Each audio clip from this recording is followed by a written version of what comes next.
दर्शकों को यहां पर दे दें, बड़ी खबर सामने आ रही है। बता दें कि राजस्थान में सरकार गिराने की जो राजनीतिक कोशिश है वो नाकाम हो गई है। अधिकांश विधायकों ने अशोक गहलोत के समर्थन में लिखित में अपनी सहमति दे दी। हालांकि पायलट ने कई विधायकों को फोन कर साथ देने की मांग की, लेकिन कुछ एक विधायकों को छोड़कर किसी ने पायलट का साथ नहीं दिया। लिहाजा राजनीतिक साजिश की कोशिश नाकाम हो गई है और कल देर रात अहमद पटेल से मुलाकात कर पायलट जयपुर पहुंचे।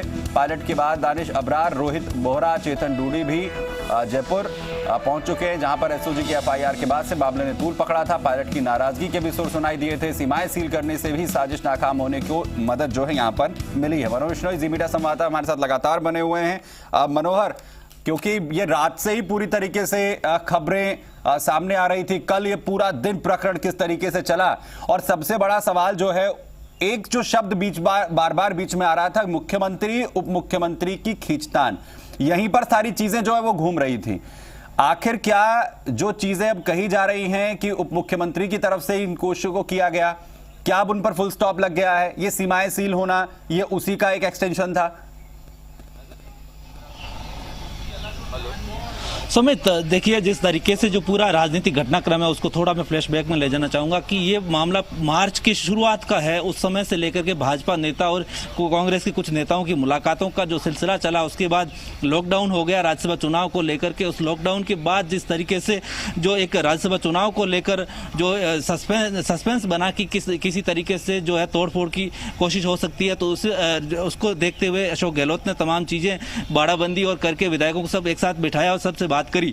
ये बात होने के बाद जिस तरीके से एसओजी में एक एफआईआर रिपोर्ट दी गई, एसओजी ने जो कार्रवाई की और एफआईआर दर्ज करने के बाद जिस तरीके से घटनाक्रम बदला, उसके बाद सचिन पायलट नाराज दिखाई दे रहे हैं। सूत्र ये कह रहे हैं कि सचिन पायलट एसओजी की कार्रवाई से नाराज है, क्योंकि उसी की सरकार है और उन्हीं की सरकार के अधिकारी उनसे पूछताछ करेंगे इस पूरे जो विधायकों खरीद फरोख्तों को लेकर। इस बात को लेकर वो भयंकर नाराज बताए जा रहे हैं। और जो दिल्ली में होने के बाद जिस तरीके से घटनाक्रम जयपुर में बना, उसके बाद और ज़्यादा वो नाखुश हुए और उसके बाद उन्होंने अपने सहयोगी जो विधायक है उन लोगों से संपर्क करने की कोशिश की। उनमें अधिकतर लोगों से तो बात हुई, लेकिन कुछ लोगों ने उनका फ़ोन भी रिसीव नहीं किया, कुछ लोगों ने उनको कोई रेस्पॉन्ड नहीं किया। कुल मिलाकर कहा जा सकता है कि इस बीच में जो है सीमा सीज कर दी गई, तो कोई साथ नहीं मिला। और उसके बाद अपनी जो बात है अहमद पटेल को कहकर के वो जयपुर लौट गए। कुल मिलाकर कहानी यह है कि साजिश जरूर रची गई थी, लेकिन साजिश को जिस तरीके अशोक गहलोत की जो राजनीतिक सूझबूझ है उसके तहत ये नाकाम कर दिया गया है। लेकिन बात यह है कि कोशिश करने और उसमें कौन इन्वॉल्व थे, इन चीजों को लेकर कांग्रेस में अभी भी चर्चा का दौर जारी है। जी, यानी मंथन अभी जाहिर है वो चलेगा। और अंकित, थोड़ा सा ये बताइए कि अगर ये स्थितियां बनी या ये तमाम चीजें जिस तरीके से मनोहर ने जिक्र किया, अगर ये सब कुछ हुआ है, तो ऐसा तो नहीं है कि अब ये तूफान इस तरीके से थम जाएगा। अब जाहिर है कि इस पर कदम उठेगा, तो कुछ एक बड़ा फैसला क्या सुनने को मिल सकता है? कुछ चेंजेस हमें नजर आ सकते हैं? देखिए, बात चूंकि हमारे वरिष्ठ सहयोगी मनोहर ने फ्लैशबैक की करी थी, तो तब जब सत्ता में कांग्रेस आई तो खींचतान उस समय से है जब आलाकमान ने बड़ी देर की एक को चुनने में, बाकी को शांत करने में। उसके बाद से लगातार खींचतान की खबरें आती रही। अब एसओजी ने सरकारी दस्तावेज में खींचतान की बात स्वीकारी। हालांकि इस पूरे मामले में भाजपा एक तरह से सांचित होकर एक वॉचडॉग की भूमिका निभा रहा है, पूरी प्रक्रिया को देख रहा है। हालांकि किन किन लोगों से संपर्क कर रहा है वो सामने आना बाकी है, या इनकी हकीकत क्या है, क्योंकि राजस्थान भाजपा से जुड़े तमाम नेता बताते रहे हैं कि उनकी सरकार गिराने में कोई भूमिका नहीं है, कोई कोशिश नहीं कर रहा है। लेकिन सरकार लगातार कहती रही कि उन्हें अस्थिर करने की कोशिश की जाती रही है, कुछ असंतुष्ट धड़े के साथ। लेकिन अब चूंकि एकदम से मामला हाइप पर पहुंच गया है और अब जो लड़ाई है या कहें जो अब जो फैसले की घड़ी है, वो उप मुख्यमंत्री पद और राजस्थान कांग्रेस के प्रदेशाध्यक्ष तक भी है।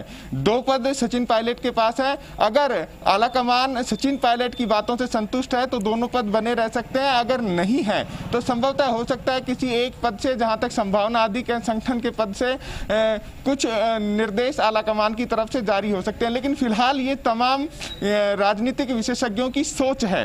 अगर इस बारे में कोई भी जो वरिष्ठ कांग्रेसी है, जो दिल्ली में है और राजस्थान की राजनीति से सीधा ताल्लुकात रखते हैं। अहमद पटेल की बात करें, केशव वेणुगोपाल जिन्हें राज्यसभा सांसद ही बनाकर भेजा है, उनकी बात करें, या अविनाश पांडे की बात करें जो प्रभारी हैं और लगातार आलाकमान तक मैसेज पहुंचाते रहते हैं राजस्थान के लिहाज से, तो तमाम जो लोग हैं अगर वो सामने आकर बयान दे और इस स्थिति को क्लियर करे तो ज्यादा बेहतर होगा राजस्थान की राजनीति। बिल्कुल, और जाहिर है ये जो सिचुएशंस है अंकित, इसमें एक मॉरल प्रेशर जिसे कहा जाता है राजस्थान की राजनीति में, वो कहीं ना कहीं इस वक्त आता हुआ नजर भी आ रहा है कि अब इन तमाम सिचुएशंस को लेकर, क्योंकि ये जाहिर है अगर कहा भी जाएगा वो उस पर जवाब कहीं ना कहीं देना होगा। जी अंकित बोलिए, आप कुछ कहना चाह रहे हैं?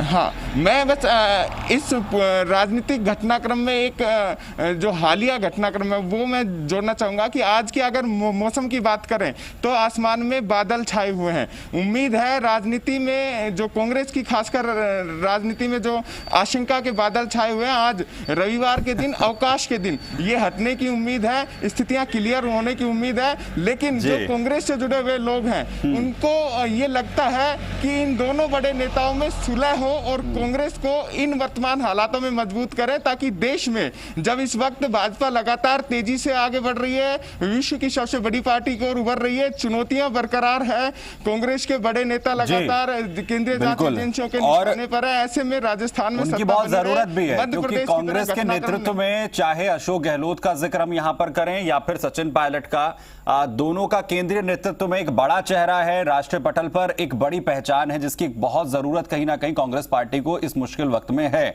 अगर उसमें खींचतान, और जैसा जिक्र यहां पर कर रहे हैं अंकित कि ये जो बादल आशंका के छाए हुए हैं, इसमें बिजलियां ना कम से कम गिरें। मनोहर भी हमारे साथ है यहां पर। मनोहर, जब अहमद पटेल से मुलाकात हुई है सचिन पायलट की, तो क्या जानकारी है कुछ की उन्होंने क्या इंफॉर्मेशन वहां पर दी हैं? क्योंकि कल लगातार ये चर्चाएं चल रही थी, हाईकमान से जो है संपर्क में है सचिन पायलट, उन्होंने पूरी जानकारी वहां पर दी है, उनसे भी बातचीत जो है वो की गई है इस पूरे घटनाक्रम को लेकर, क्या कुछ जवाब मांगा गया उनसे? जी, जाहिर तौर पर जिस तरीके से सुमित जो पूरा घटनाक्रम चला, उससे पहले भी मैं आपको बताना चाहूँगा कि एक बार पहले भी अहमद पटेल से सचिन पायलट की मुलाकात हुई है, और जो राज्यसभा चुनाव को लेकर जिस तरीके से बातें चली, उसके बाद भी अहमद पटेल से सचिन पायलट मिलते रहे।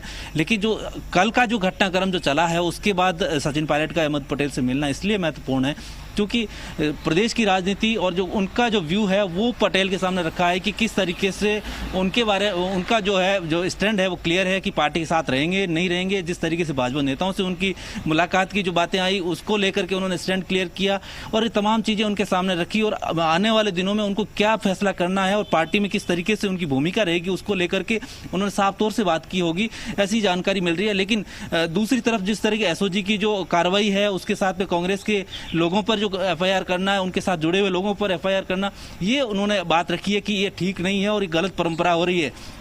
इसके अलावा उन्होंने अपना पक्ष रखा कि किस तरीके से उनको राजनीति में किस तरीके से कमजोर करने की कोशिश की जा रही है, ये तमाम चीज़ें उन्होंने रखने की कोशिश की।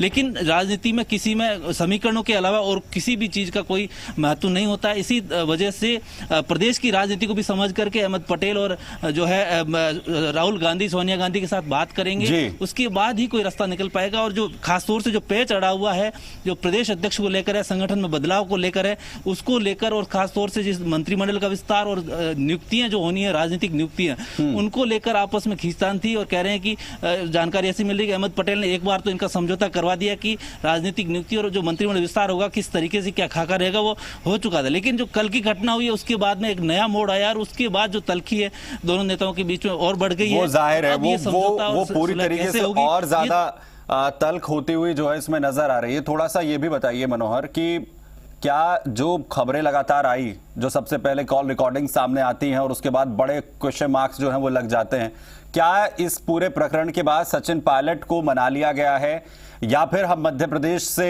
कांग्रेस को जो बड़ा झटका लगा था वो वाली सिचुएशंस जो है कांग्रेस बिल्कुल जाहिर नहीं चाहेगी कि सिचुएशंस यहाँ पर उस तरीके के बिगड़े, क्या वो हालात राजस्थान में तो नहीं होंगे? क्या मना लिया गया है सचिन पायलट को?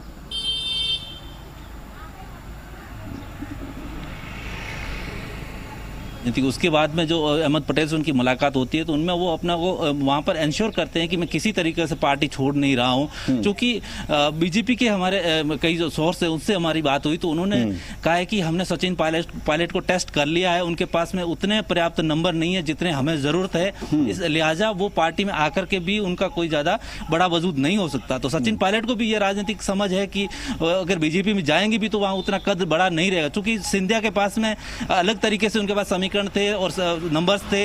इसके अलावा उनके पास में सरकार गिराने वाला ऑप्शन था, लेकिन राजस्थान में सरकार गिरने जैसे राजस्थान में इस तरीके के ऑप्शंस नहीं है। ये एक बड़ा पॉइंट है जो कहीं ना कहीं सिचुएशंस को उस तरीके की वर्स्ट होती हुई कांग्रेस के लिए राजस्थान में नहीं बनाता है। हालांकि अगर ये हालात बने हैं, इसमें तल्खियां दोनों नेताओं के बीच और बढ़ती हुई नजर आ सकती हैं आने वाले भविष्य में। अंकित, बहुत शुक्रिया आपका हमारे साथ जुड़ने के लिए, और आपका भी इस तमाम जानकारी के लिए बहुत शुक्रिया।